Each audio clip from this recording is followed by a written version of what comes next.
Okay, so we are ready to go. Well, welcome everyone and to the KoreSummit Webinar Series 2021. My name is Oscar Joffrey and I am joined by some great panelists. Some of them you've seen before, some new ones. So we're trying to shake it up a bit, get different views and stuff like that. But today it's going to be an exciting, once again, topic. These are the questions that you have brought to us and we made it into a webinar. And in order to be able to answer it. And one of the formats that we have is very simple. We have a chit chat. There's no PowerPoint presentations here. It's for you to hear the leaders themselves to speak. And then it gives you an opportunity by clicking that beautiful raise hand button there below. Click it and you can ask a question from them to hear something specific about your company or in general, but we want you to be participating. So it's great to be joined by our guests today for this discussion. We're going to start with our new one because, Andrew, I think you're a star now. So Manuel, please introduce yourself. Sure. Thanks, Oscar, for having me. I really appreciate the opportunity. My name is Manuel Pasendorfer. I'm a corporate and securities attorney in New York City. Just to give you a brief background, I started my career in a big law firm in Austria, practiced there in the corporate and M&A department, and mostly and primarily represented publicly traded companies. After that, I moved to New York and got my master's degree here in law and became super fascinated about, while I was attending law school, actually, I became super fascinated about the startup scene here and the venture capital scene and how vibrant it was compared to Europe. And that basically brought me to Sosno & Associate, which is a boutique firm in New York City that is hyper-focused on startups and venture capital. And I joined the firm now more than 2 years ago. I primarily represent startups and venture capital funds and help them with their capital raising activities and with their corporate work. And the firm is hyper focused on the Jobs Act and the exempt offering framework, including regulation, crowdfunding, Reg A, and private placements under regulation MD 506B and C. And besides that, I am also heavily involved in venture financing, and I do a fair amount of fund work, specifically private equity and venture capital funds. And in terms of the industry, the firm is very much focused on technology companies ranging from fintech to prop tech, health tech, and very much in the blockchain and crypto space. And I'm very excited to be here today and to speak about today's topic and to speak about the amendments that have been made to the regulation crowdfunding framework. That sounds great. So one of the things that you'll learn, obviously, what we have here is we try to be, our objective is always educational. It's important because the audience right now, there's a lot of stuff floating out there. And who better know that than the people that are in the front lines helping clients get exposure? Andrew Korn, please. Good morning, everyone. I am Andrew Korn. This is my 4th webinar with Oscar this year. And I founded and run a company called E5A. We are a systematic, data-driven investor acquisition firm. We focus on helping companies bring and acquire investors to either their CF platform offering page or their Reg A plus or Reg D. It is actually the broker dealer or the platform that actually raises the money, but we're the ones responsible for figuring out who the audience is, acquiring great data on them, handling the messaging, and getting the investor not only to the offering page, but convincing them to click that invest button. We also run campaigns just to get people to complete their investment, because not everyone who clicks that invest button will actually complete and send their money in. I also have been involved in the startup community for a lot of years and have worked. I've had clients who are venture capital firms. I've not worked at a venture capital firm. I've been an active angel investor for more than 20 years and have worked with tons of startups, not only in technology, but we're talking to a startup right now, which is in the soup business, and they're considering venturing into salad dressing. So some interesting stuff to talk to them about is sourcing, scaling, and how they can really maintain quality while they scale, shipping, and their entire ecosystem. So it is not just software, but it's all different types of companies that are looking to scale, and we're very happy to be part of that ecosystem. Fantastic. So thank you both for taking the time to let everybody know who you are, what you do, and so this way they have an idea of what to expect in this conversation. So today's topic is really interesting because, you know, when the Jobs Act was first introduced, nobody would have put this subject out there because people are going, no, it's not even close. But now we're here, and it's a great time to discuss it because Series A, in definition, is when a company is ready for another layer. And if you can hear that hammering, see, this is the great thing about doing a webinar during COVID. You get to hear my new baby talking in the background. Maximus, he's telling people, get on with it. All right. So the one thing that I really think is important is that I want to talk about the why first, because it is now the new Series A. And so I'm going to start with you, Andrew, because you've had the experience being on the other side. You've been on Wall Street side. You're on the other side. You understand the dynamics of scaling a company from seed round to this. And crowdfunding, for the longest time, boom, right here. The only other leap was go to a Reg A, and it was a fairly big leap. Now there's this new thing here. Why is this now becoming so important? Okay, so first I want to take a little step back and say the big news, which a lot of people do know, is that RegCF is going from $1,070,000 maximum to a $5 million maximum. So that really changes the dynamics of what can happen in a CF.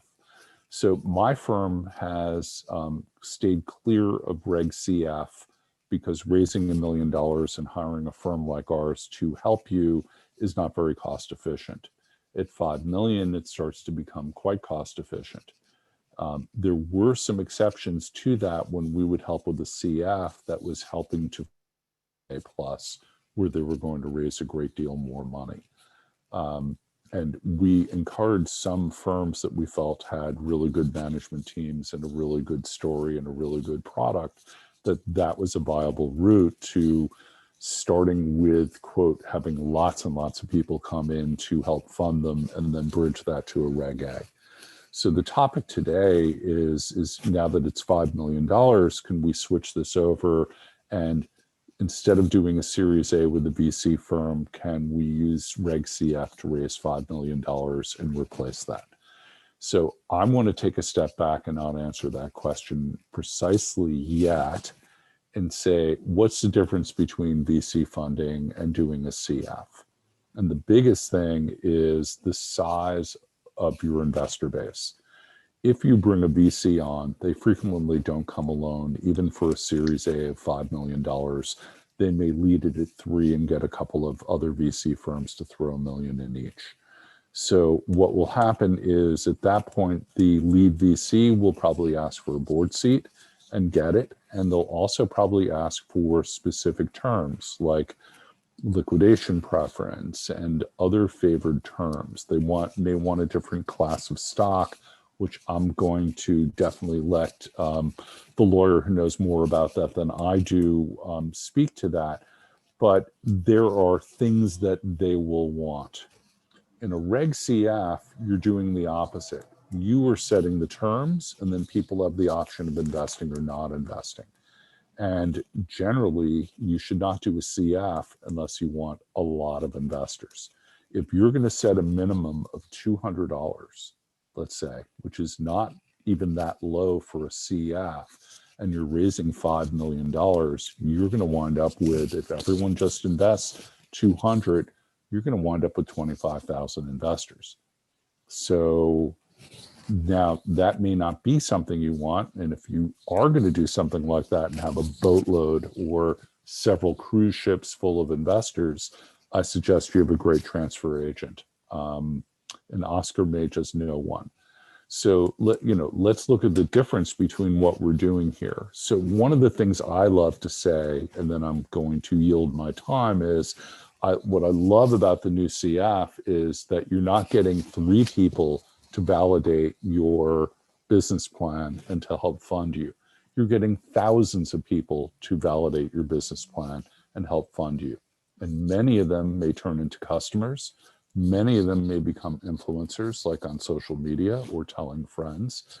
And they may be investor, influencer, and customer all at the same time. And that, we believe, is very powerful. That's, thanks for that. The first part, I keep forgetting sometimes. We got to remind everybody the great news that, because there was a scary moment there for a while where everybody thought that the amendments weren't going to go through, but on January the 29th at 11:38 a.m. Eastern Standard Time, see, I even got it nailed down to the time, that reality is here. We are going live with it, and thank you. Sometimes I forget, but that's why we're all having this discussion, not everybody. But I love the analogy of the option of the VC. I like that breakdown. VC will want this. So the real question, VC-CF, what I got from your note is, VC, you're a passenger. On CF, you're the driver. Did I get it right? Like Yeah, what do you think? I wouldn't say it's quite that black and white. And there are some really supportive, great VCs out there. There's just not that many of them. And there's some real pain in the neck individual investors too. So I happen to be one of them when I make a That's why I investment. wouldn't let you in our company. So, I made a choice. One needs to acknowledge that everyone is human in this case, and there's going to be different people. But when it comes to terms, I would love to hear from someone who's worked on lots of deals. My co-panelist here. Let's hear. Yeah, let's put them on. This. So, Manuel, it is sure. The floor is on you. Same question.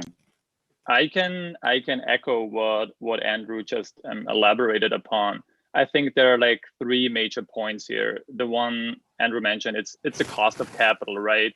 With RegCF rounds where you can, under the current framework, where you can raise up to 1.07 million, your cost of capital is disproportionately high. You have the legal fees, you might have audited financials, so you have accounting fees, and then you have other service providers, right? Transfer agent, funding portals.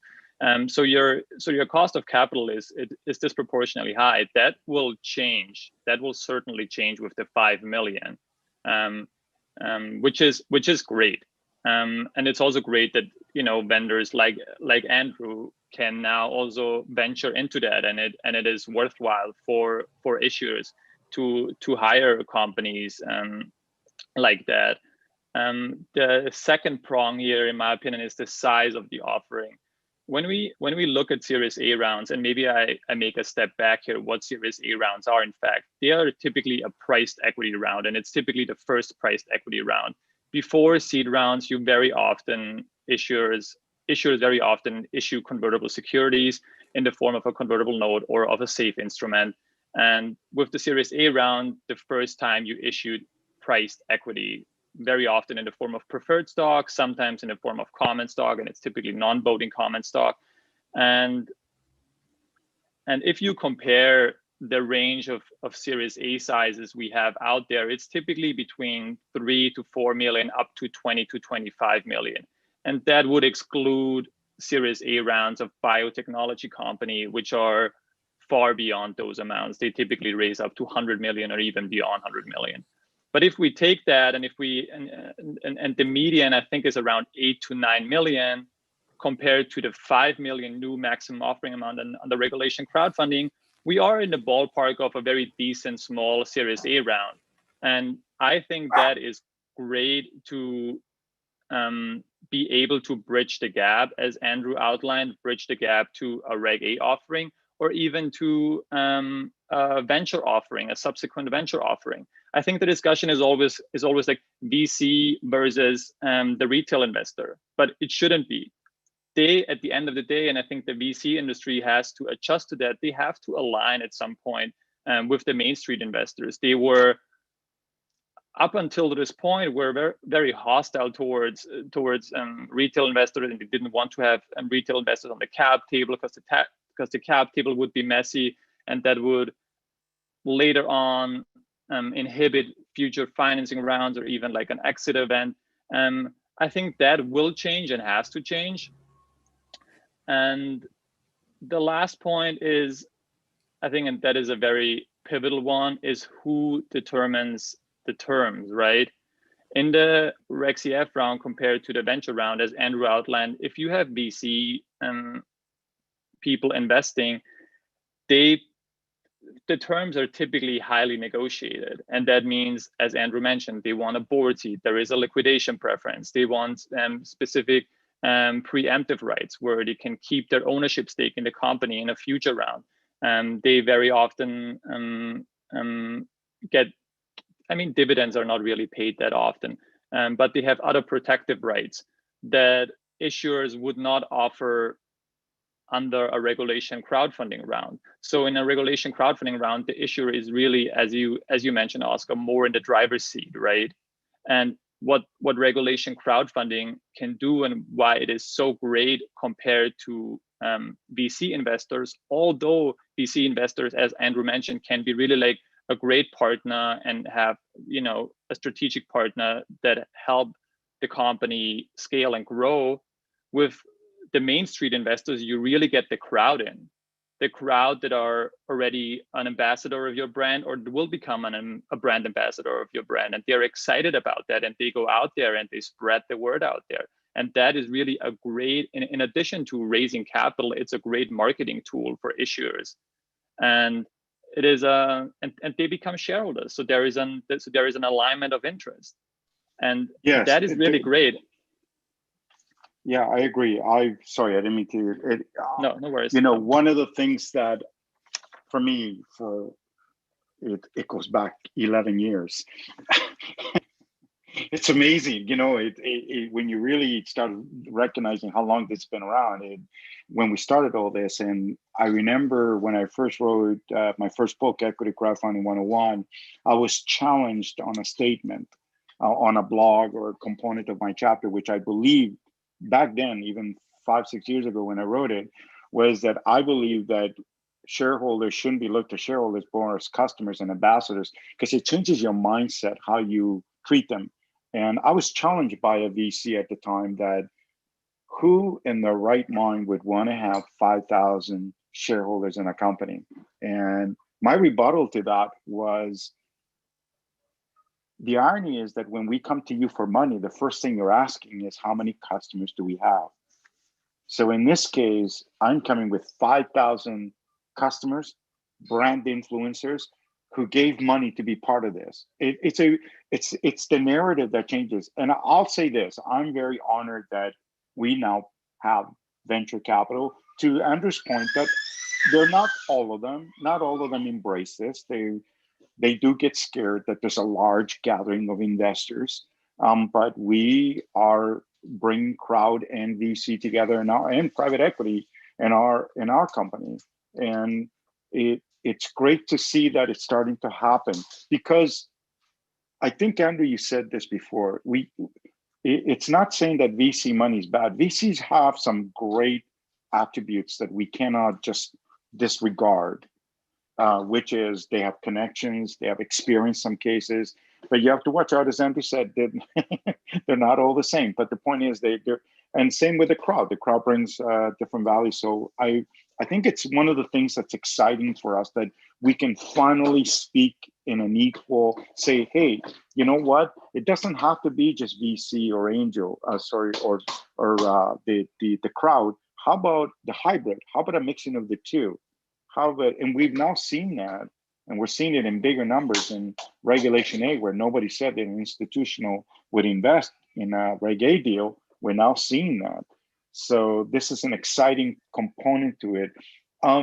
So we've obviously gone through the whys, and we see the value, and the structuring obviously will be a key element of attracting both sides of the fence on that. From it becoming a Series A, what do we expect to see now going forward? And Andrew, I'm going to come to you because I know you're already seeing it, but what more can we expect? Meaning, what kind of companies do you think are going to come now that in the past wouldn't have looked at it? Forget about the dollar amount, because you could always slice it in different ways. But why is this time going to be different that company will consider this? So I'm going to start off with a disclaimer on this. I am not a lawyer and I'm not an investment banker. Do not have a Series 79, which is the investment banking license. On the flip side, I have worked on literally over 1,000 deals. I also took 9 years off, and during that time, I was an equity portfolio manager and chief investment officer. So I have a lot of very good ideas of what investors are looking for. So let's take a step back and say, we are already working on 3 $5 million RegCFs, and each one is very different, and not just their industries, but their mindset and why they're doing it. So here is a piece of advice that we have given to a bunch of companies who will come and say, we're ready. We're going to skip this CF thing and go right to an A. We want to raise $25 million. And I say, whoa, let's take a deep breath here. Now, why am I pushing back on that? Isn't that a much bigger project for my company? And the answer to that is we don't care. We are going to work for X number of issuers in a year. We also market all different types of financial products because investor acquisition started with us in asset management. Anyway, we look at companies and we say, why not raise 5 million instead of 25? Is that enough to hit your next 3 milestones? If it is, then why not do that? Hit those 3 milestones, raise your valuation, and then go and raise the $25 million. Because depending upon your pre-money valuation, if your company is worth 30 and you raise 25, you just sold way too much of your company way too early. So if 5 can do it for you like a Series A, and you can hit milestones and then go raise more money, odds are when you've hit those milestones, not only can you raise your valuation, but you've probably acquired enough gravitas and customers that it will be much easier to then do that Reg A, which will then make my job easier, which is really what it's all about. So with all kidding aside, that is is don't go for the 20 or 25. Let's go for the 5, similar to a Series A, and don't jump the gun. So, and that is to protect them so that they maintain a large, very large equity stake in their company. Something else that people need to be warned when working with VCs is they will come in. V can sometimes stand for not venture, but other V words where they will take too large a stake in the company. So we are seeing currently, we've got a media tech firm. We have a vineyard to table blockchain wine company, and we have a medical device company. And we're probably taking on a couple of more, and another medical device, and then something in the over-the-counter consumer product world. So, there's a nice variety of companies out there. What they have in common is they're looking to raise more than $1 million. They're going to hit some goals and then come back and do a Reg A plus.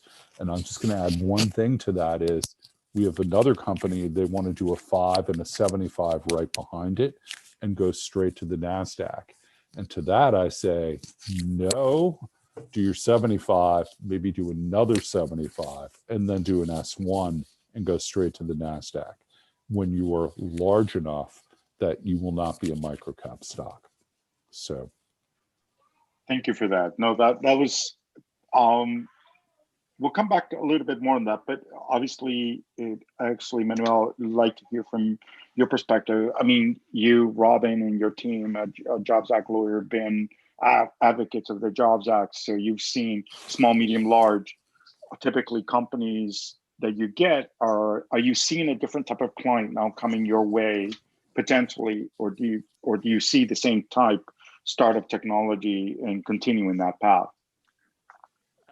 No, there is a different type of clients we see coming in. It's more mature companies, but not mature enough to, as Andrew just outlined, to raise that 20 million and above. And there is exactly where this new 5 million fit in. And I think that's why it's so great. Those companies that were previously where 1 million was too little, and doing a Reg A just to raise 3 or 4 million was such a big animal for them, right? Going through the SEC process and going through the comments period and having a Reg A qualified. That takes much longer than doing a regulation crowdfunding offering where you file the Form C and the offering statement with the Securities and Exchange Commission, but the SEC will not opine on it, right? And so the legal fees, the accounting fees, and are much lower compared to a Reg A. So exactly in that realm, the new RegCF kicks in my opinion, and that's where our companies are now, or the companies we had in the past and new clients that reach out to us, they're more mature than those companies that raised the 1 million under regulation crowdfunding, but they're not mature enough to raise the 20 million or 25 million. And as Andrew outlined, it's for the obvious reason that you don't want to sell your company or your equity at a discount and sell 20 million at a pre-money valuation. That is way too low for that amount you take in. So yeah, that's definitely something we see. We see more mature companies, and it gives them an opportunity, especially companies that do not want to go along the VC route and the Reg A+ route yet. Regulation crowdfunding is now the perfect offering exemption to have them raise capital from the crowd.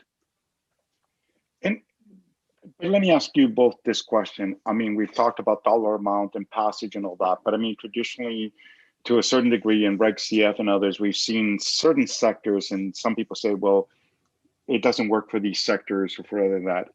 Does the increase in the limit, the new Series A, does it introduce a new type of client? Pharmaceutical, here's one, real estate. I think we've seen it a little bit.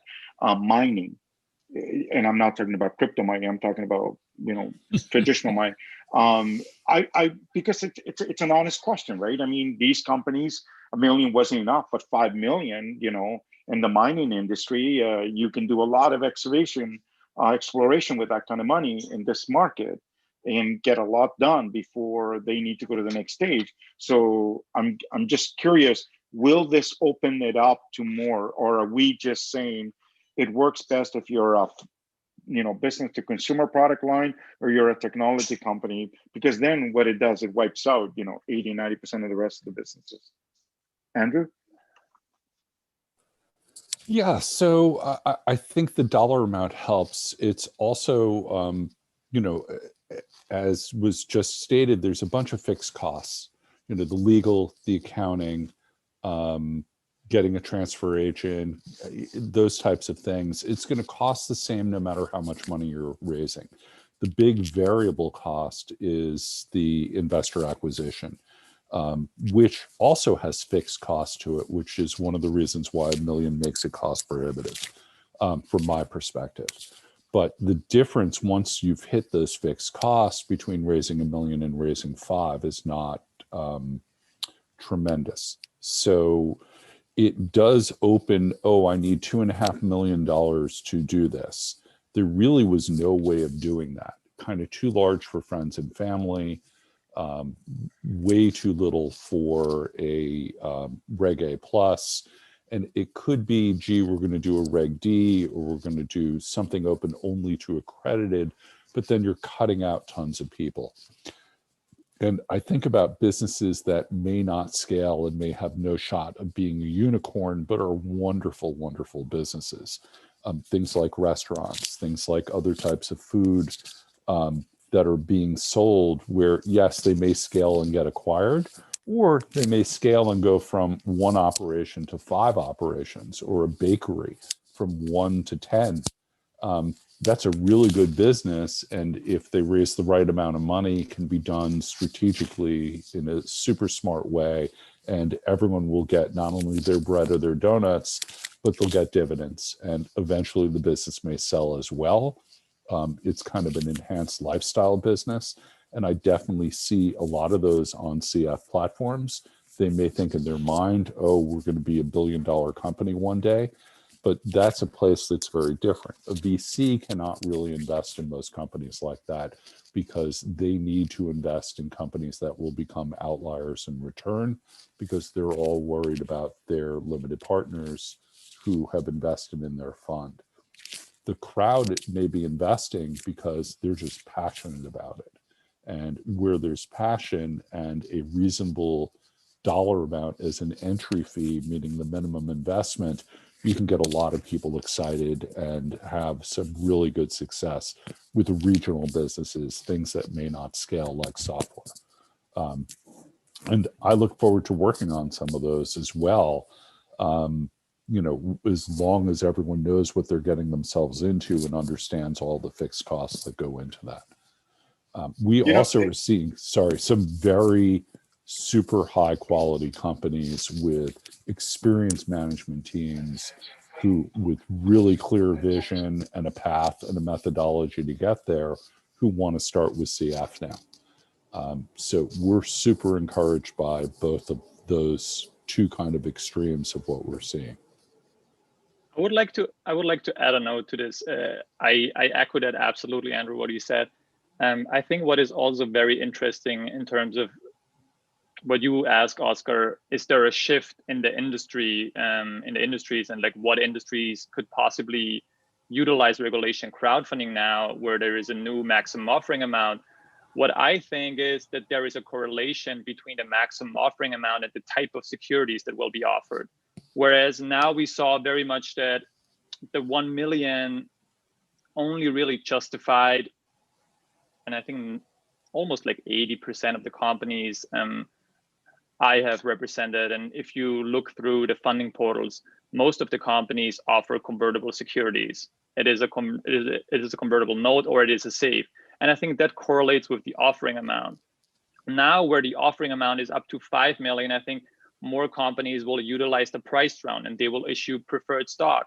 And what that will allow in turn is to have more companies in that, as Andrew outlined, that grow organically as opposed to exponentially. With those high-tech companies, you know, you have the VC investors in, or you have the crowd in, and you are willing to invest in a SAFE because you think the valuation of the company over the next 5 to 7 years will grow exponentially and will yield the return you want on your investment.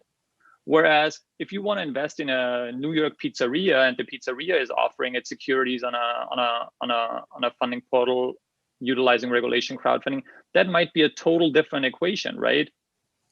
The pizzeria will likely grow organically, right, and will not have an exponential increase of its valuation, but it might offer dividends, for example, because it won't have a huge exit in 5 to 7 years. So we might see more of those traditional companies, traditional industries coming into regulation crowdfunding now. And I think that is a very exciting development. On the other hand, what I wanted to outline briefly is we're talking about this RegCF and the 5 million now. There was already an avenue to raise up to 5 million from accredited and non-accredited investor by doing a side-by-side offering. So I just want to point it out. People might not know that, but we structured several of side-by-side offerings. And what I mean by side-by-side offering is that you do a regulation crowdfunding and a regulation D simultaneously. That means you take in the money from the non-accredited investor under the regulation crowdfunding offering, and the money from the accredited investor under the regulation D offering, which is typically a 506C if it's done concurrently with the regulation crowdfunding. So that will allow you to go far beyond that million. Although you can only have 1 million from non-accredited investors in, you can have substantially more by accredited investor investing through the regulation crowdfunding. So it was already possible to raise more money than the 1 million. It's just like now we have it in a consolidated form in one Form C that is going to be filed with the SEC, and that can be advertised through the funding portal and through Marketer, especially now where the rules changed and testing the waters is allowed under regulation crowdfunding, which is, in my opinion, one of the most significant changes and most impactful changes for issuers. You know, you touched on the last, a good point there, that we're adding this new investor, the accredited, and you said it was there before. The only slight difference here, though, in my view, is we've always seen, you know, regulations coupled together, RegCF, but when a RegCF investor goes in, it's like in 1 minute, you're done. Accredited, you got to go through accreditation, you got to go through verification, put in their tax returns and all that. So as much as it looks great from a legal perspective on paper that it can be done, the logistics are not the same.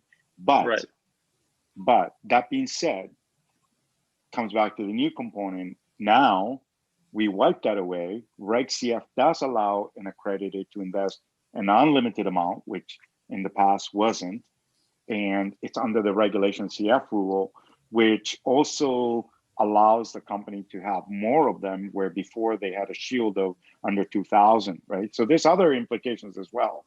Is that yes, the accredited could invest more, but you still needed to watch out that you didn't put them over the 2,000 shareholder rule if you didn't put them under an instrument that would protect you, like a SAFE or a convertible debenture or crowd safe. But with this new insight that you can now attract accredited the same way, we're already seeing this in Reg A, but I want to see in RegCF.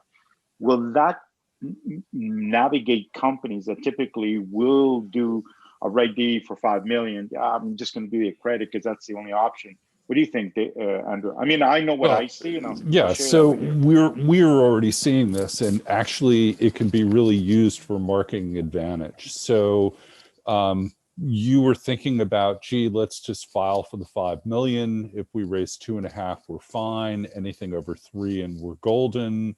Let's see what happens. And you've got all your Reg D investors who, by the way, don't want to fill out all that paperwork anyway. You let them in day one before you even start really promoting the CF, and you get your first $500,000 in. Now you open the CF, and the first thing an investor who's thinking about putting in $200 to $500 sees is there's already 500,000 invested in this. A lot of the risk has been taken away. Of course, that investment. So what that can do is create tremendous momentum going into the CF as we start to advertise it and bring in people who are not familiar with the company. So, you know, we see the accredited investor, your friends and family, your, you know, whoever might go in a 506C Reg D or Reg B as just a huge advantage to really jumpstarting that CF and getting it going. So that's something we're already literally seeing that as we speak right now. I agree. I was just going to couple. I apologize.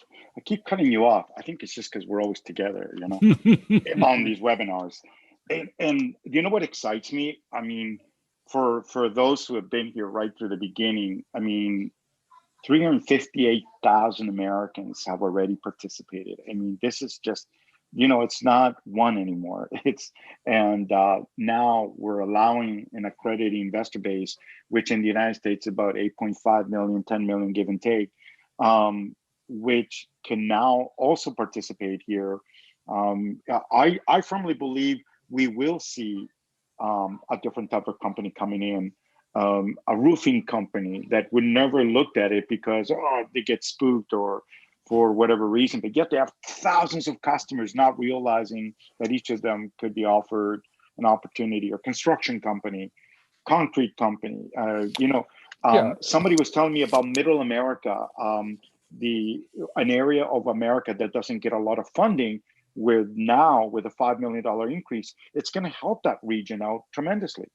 Sorry, Andrew, please. Yeah, so the idea of a mass niche audience is really good for marketing either a Reg A plus or a CF.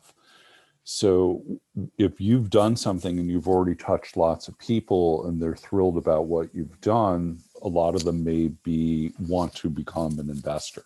So this brings in the concept also of perks.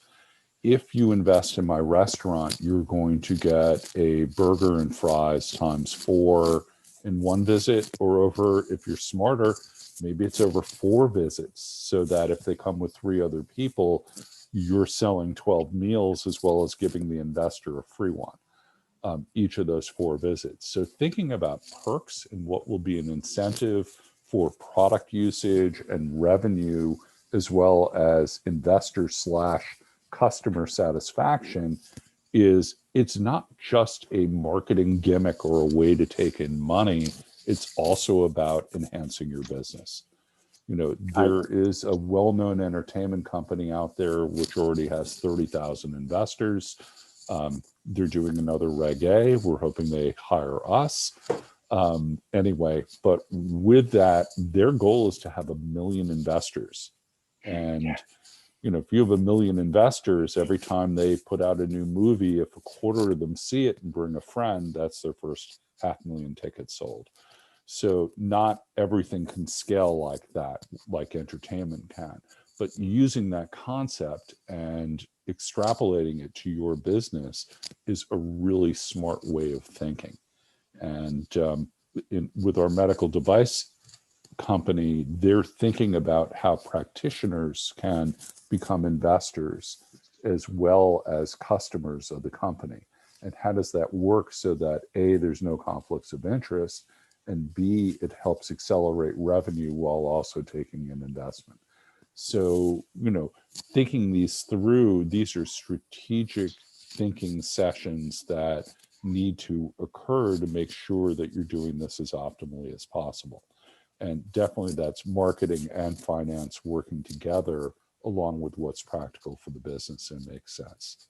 So I agree. It's been, you know, for me personally to see it, like that particular entertainment company, it's pretty jolty to hear when, you know, the CEO's telling you, we're shooting for 1 million shareholders. You're like, you know, it's the dream. It's what the Jobs Act was for, right? To empower, to provide the incentive. And we never even got a chance to go really in depth with the incentive, with the perk to the investors. So, you know, one, it's been increased to 5 million. So we shouldn't even say you can raise up to 5 million. No, you can raise. Just quickly, name 5 companies that have over 1 million shareholders. Oh, over how many?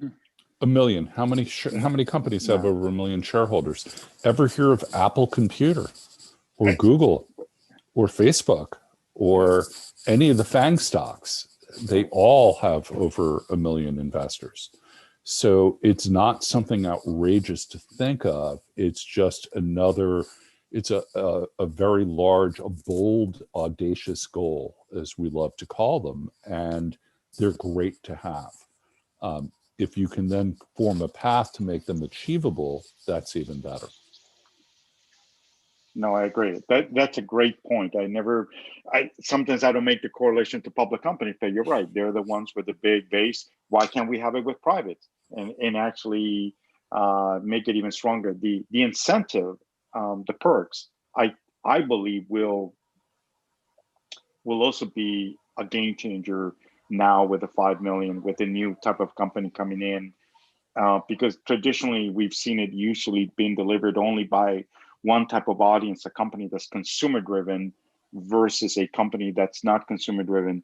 So, I mean, Andrew, I know you guys have done a number of deals on on that B2B versus the business to consumer. Are you going to see a different type of perk coming out that we haven't thought of, that people should be, this is a new equalizer for my offering? So we're encouraging issuers to think creatively as well as strategically, and putting those two things together. And it is something that we love to work through with clients. So Manuel, what do you, from the legal side, what do you think of perks from the legal perspective? Oh, I mean, perks are great. Everything you and Andrew just outlined, I think that's what it is about, right? You make them feel like they are in fact their owner if they buy your shares or if they buy equity, but you make them feel like a real owner by offering them perks. What Andrew just outlined before with the restaurant, I mean, that's what this all is about. And to add another note on your point before, Oscar, where you said you think different companies will pop up, companies like a construction company, and the Midwest will be like will gain more traction and will utilize regulation crowdfunding. I agree, and we also see that in terms of an increase of funding portal applications, and they're popping up, and those are very often funding portals that operate locally, which is great for those companies. Some of those companies, they don't want an investor from the West or from the East Coast, but they want an investor from the Midwest, and they want to raise money locally and want to be supported in that fashion. And I think that now becomes also a more viable avenue by increasing this to 5 million and giving them the opportunity to raise up to that amount, where it wasn't an option before because 1 million was just too little to satisfy their capital needs to grow and scale the business. So I'm really excited about that, and it's so funny. It's in the zeitgeist of like the Jobs Act, right? If we think back 9 years, where the Jobs Act was basically a response to the 2008 and 2009 crisis, we are now again 9 years later amid a crisis, right? An economic crisis and a health crisis. And the SEC was brave and bold enough to push that forward and push that through and adopt those proposed changes. And I think it can really be a game changer. And yeah, I'm very excited about it. It will be a game changer, and that is the exciting part. I think we're seeing it. Andrew's already dealing with it. I'm very fortunate enough because we're working alongside with many of the platforms existing and the new ones and the issuers. I see a level of excitement that is very much like when we were all started way back in 2012 and even before then. It's great to see that version. I call it the Jobs Act version 2.0, and it's really exciting. I do believe we will see a different type of business coming in, besides the fact that more mature, but I see a different sector coming in. One that we've just never seen in this space before. They will be new to it. For me, one of them will be oil and gas. The other one will be mining. And it's interesting, I'm picking all the traditional lumber, construction, concrete, roofing. So I'm giving them all ideas, manufacturing. And because this is a game changer. So we're up to the point now where you, our guests, our attendees are here. You have an opportunity to ask a question from Andrew, Manuel. They're right here for you. All you need to do is click the button, raise your hand, and we will bring you in to ask the question. But in the meantime, we will continue this discussion until I see a hand up, and you can ask it away. Obviously, you like to hear from us more, and that's exciting. So the part that we were talking about the perks, we were talking about we obviously, it's good to hear from the legal perspective. Some lawyers discourage companies, I don't know if you guys knew this, from doing perks, and we didn't talk about that. I mean, we talked about now you can raise $5 million, you could have 20, 30,000 shareholders. How you manage that is going to be important. You have to think of the raise, and you need to think about the implications, how you're going to manage that. And that's going to be an integral part. But now that you're giving away a perk alongside with this, brings another level of complexity. And I don't want to get heavy into the legal implications of it, but Andrew, you've been in some offerings where the perks are being provided. What has been the advice you're giving companies when they think about the structure of it, but now we got to deal with the delivery of it? What could you add to that? Well, it's the same advice I give to every business, which is don't make promises you can't keep. So if the logistics of the perk are too difficult, then it's not a very good perk, because it's only going to mess you up along with messing up or making investors unhappy. So it needs to be realistic and deliverable and something that is inviting and people want. The best perks are ones that are not necessarily extraordinarily obvious or are extraordinarily obvious, meaning it's something they definitely would want from that company or something that the company has dreamed up that can be something, just like almost a dream of that investor. And then, of course, setting some tiers. One of the reasons to have perks is to encourage larger investments. So, the old days of we're going to give everyone a T-shirt, I think, is pretty much gone. So what is it going to be? And is a T-shirt a perk? It might be if there's something unique about it, but it probably isn't. So what is it that's going to enhance your messaging and be considered of real value to the investor? Manuel, you're the lawyer in the room. No, absolutely. I second that. I think their T-shirts are definitely not a perk anymore that are appealing to investors. I think we are beyond that. I think there are two types of perks. There are those very special perks that an investor couldn't get otherwise, and those I see. I think I have seen them in two offerings I advised on. So it's really the minority, and the majority is that you get discounts. I think those are the perks. If you invest early, you get discounts, and I think those are perks that companies can easily execute, and perks that make sense, and that are also from a legal point of view totally fine and okay. It's okay. I'll give you my examples. So the advantage we've had at KoreConnex is we get to see everything, which is great, and we can give feedback to the industry so they don't make the same mistakes. So you're right, Manuel. The T-shirt, we're done. I mean, the T-shirt is no longer a perk. Knapsack, pins, pens, extras, all combined, great. Giving away food, not a problem. Drinks, alcohol, again, as long as your lawyer gets it approved by the SEC, none of these things are a problem. The real big problem in all of this is when you promise to deliver it. So this is the feedback that I give to everybody, because oddly enough, when people are engaged with KoreConnex, and we have clients with 30,000, 50,000, hundreds of thousands of shareholders, RegCF, Reg B, and Reg A's, and we act, portion of our platform is used from the transfer side, but they're also using it from shareholder management. The number one issue at times is, where is my perk?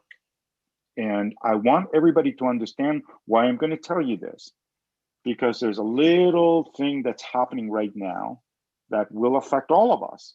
Why the perk is. So anybody thinking about this, it's a great idea to do. Think about it, have a coordinator to make sure it gets out, because if that investor paid with their credit card, that investor is doing something we didn't anticipate. Nobody did. Is they can actually call their credit card and say, I never got the product. And from the credit card point of view, and guess what nobody else knew? I know securities law, the investor after 24, 48 hours, I know the legal component, but the credit card is giving them a year, 1 year from the transaction. And this was a major blowback to everybody. So I brought it up because it's a great thing to do. You got to think about the structure with your lawyers to make sure it's completely compliant. But there's the thing what I found with everybody is that everybody plans up to a certain stage and they think it's done. So like any offering, RegCF, you're going to raise your 5 million. You set in the terms. You go, VC/CF. Fantastic, great. Now you got to think about managing them, not just pushing it off to somebody to manage it for you. You're managing it along with them. And then if you have the perk component to it, who is managing that perspective to make sure it's being delivered? Because I've seen people where they promise things monthly. When it's digital, like a coupon or a movie or a pass or any of those things, those are the easy ones. When you're promising something hard that needs to be delivered by someone outside of your control, that's when it gets challenging. And you need to account for that legally, because it does have an implication on a company. And we saw it firsthand, and it can cost the company millions of dollars.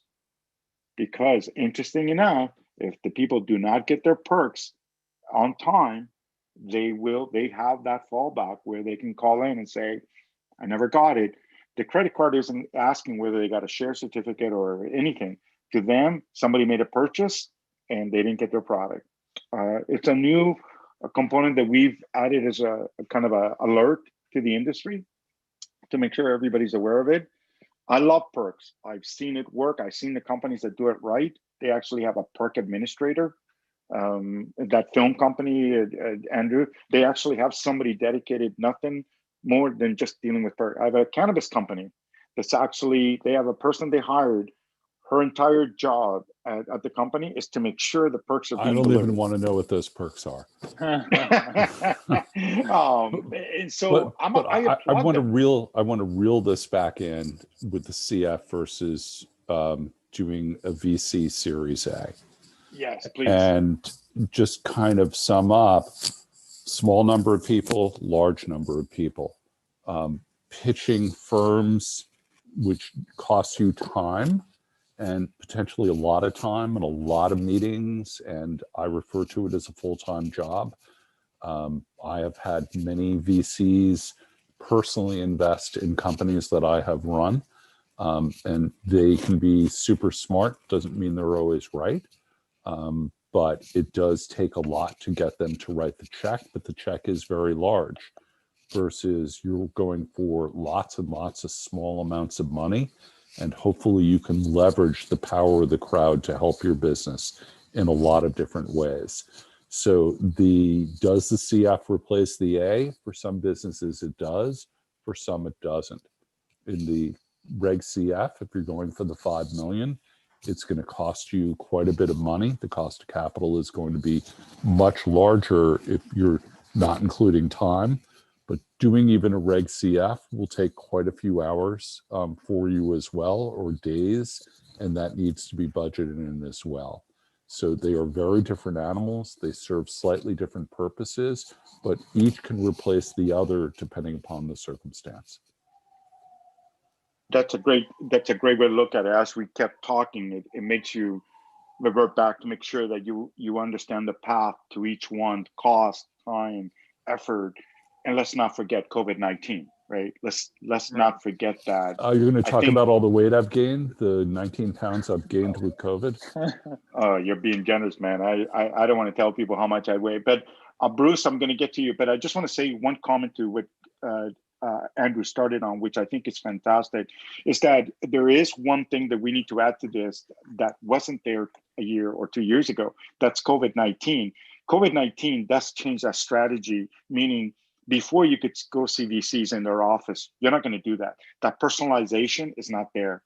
And therefore, for them, if they don't know you, that hesitation, who knows them, who brought them to me, where the crowd is different, they're writing a smaller check, it's $200. I'm not going to go out this weekend. Oh, okay, I'll invest. I don't know if you guys have noticed, but more and more people are investing monthly now because they're not going out, right? So it's great. All right, Bruce, I'm bringing you in. Your question, please. Can you hear me okay? We can. Okay, cool. Andrew, you were talking about the difference between a VC and the CF. I've always stayed away from the CF and just went with the traditional VC, dialing for dollars, private company, accredited investor. Mostly because managing 25,000 investors literally scares the hell out of me. You talk about the cost of going out and the time and going to do the meetings and all that. What's the cost of looking after 25,000, or you're talking about 1 million shareholders?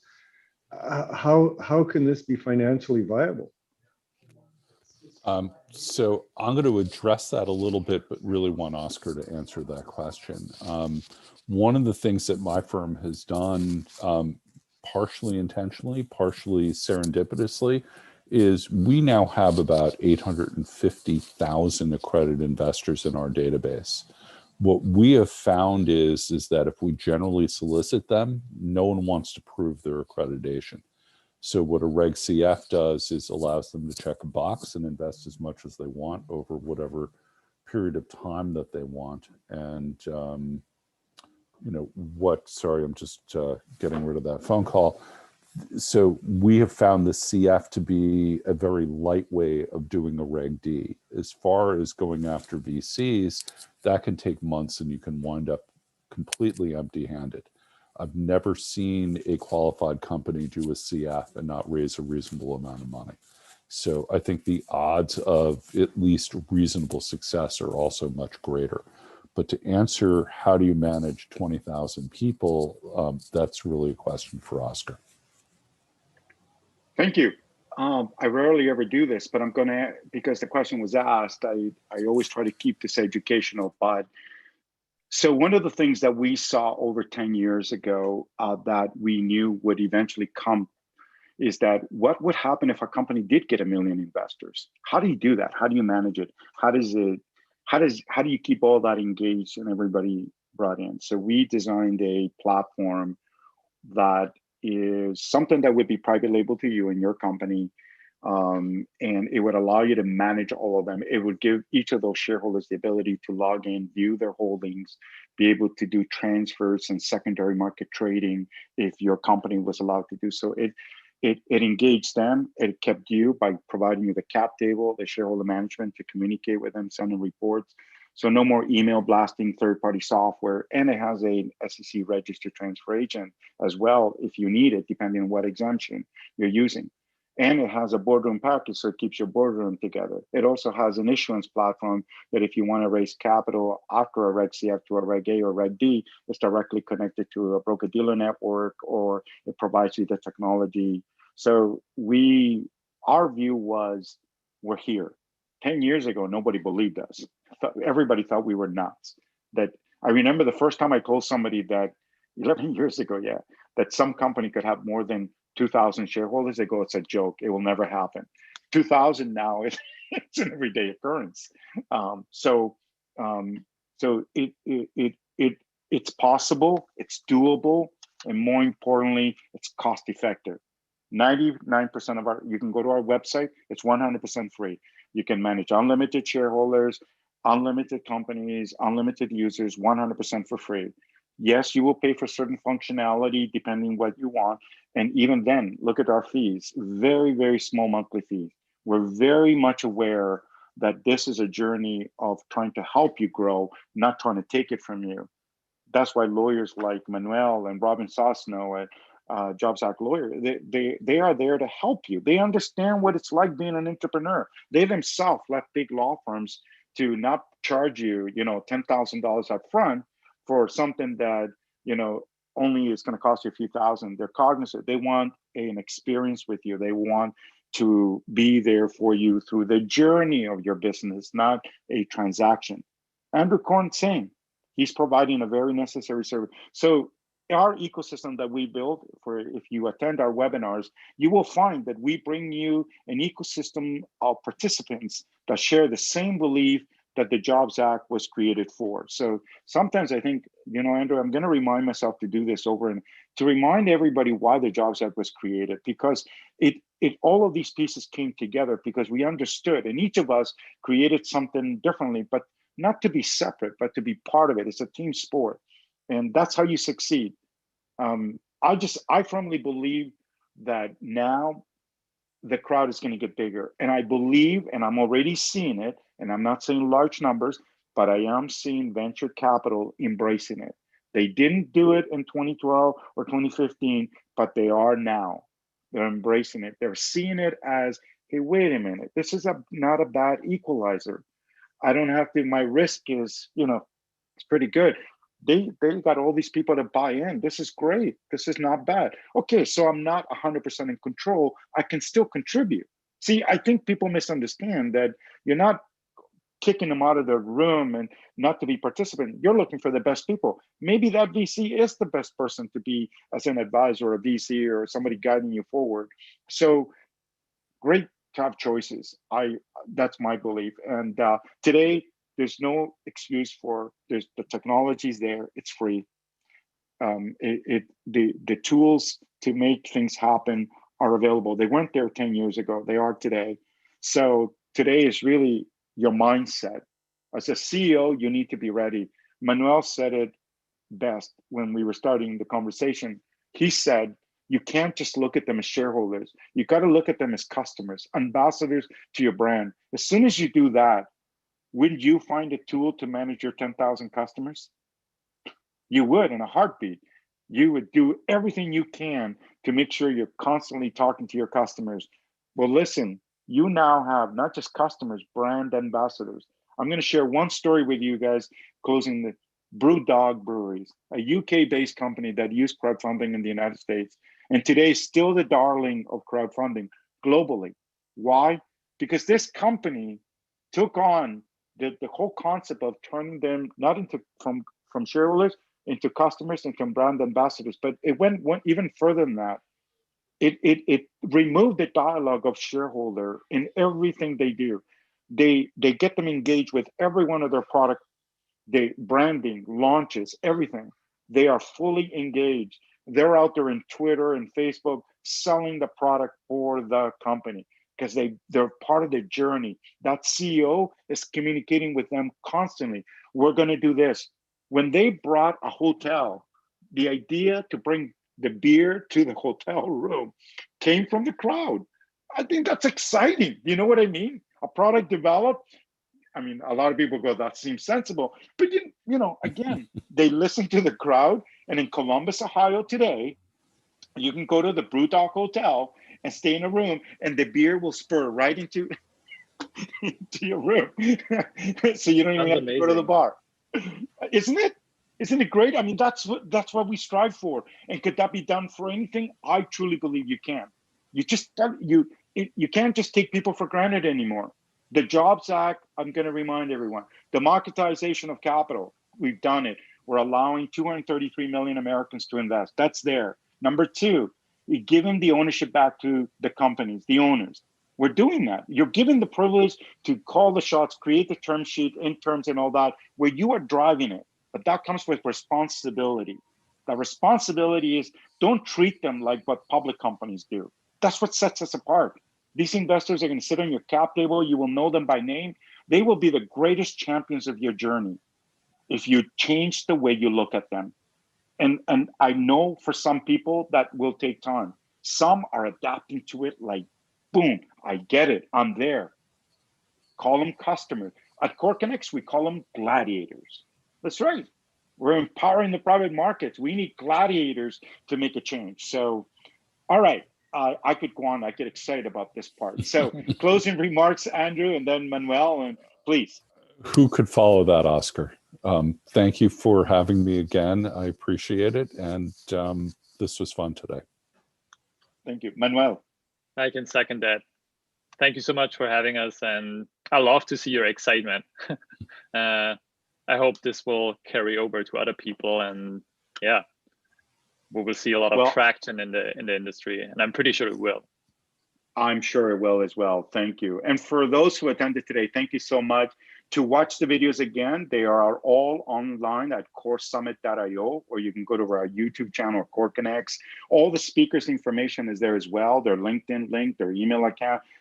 Everything is transparent. It's there to help you. You can reach out to us. We will connect you with everyone. What we want to do is help you in your journey. March 15th, you can raise $5 million. So don't be late on the gate. Thank you, everyone. We'll see you at the next KoreSummit webinar series at 3:30 this afternoon. Andrew, Manuel, lo vemos. Goodbye, everyone. Bye, everyone.